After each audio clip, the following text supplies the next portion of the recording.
For those of you who have a diesel, you probably already know where your fuel filter skid is and your fuel filter is. But this is the front door, driver's side. You'd come down and basically go just inside the frame. Now mine's easy to see because I still have the sticker on it. This is from the second fuel filter skid I had on this. The first one I bent the heck out of. You can see the attached video.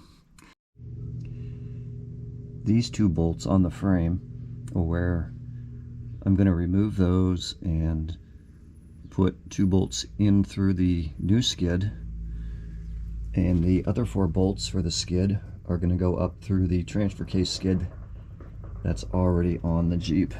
No drilling required. And this is the direction that your new skid is going to be attached. Here's the first part. The old bolts are removed. The new 2 bolts are put in through the skid.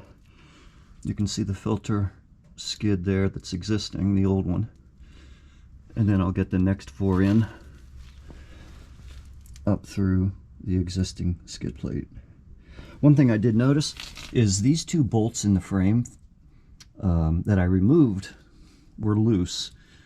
I may want to Loctite those. I'll have to see how these work with the washers and lock washers before I do that, though.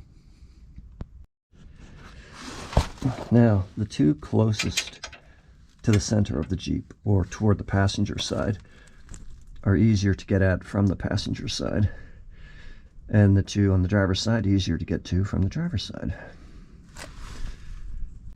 This is a view from the passenger side, which ended up being fairly easier, much easier for me to get everything tightened down once I had them started. And then here's a view from the driver's side, again, straight down and under. And I'll just get these 2 tightened down a bit more. The 4 underneath into the existing plate are already tightened. We'll see how it works.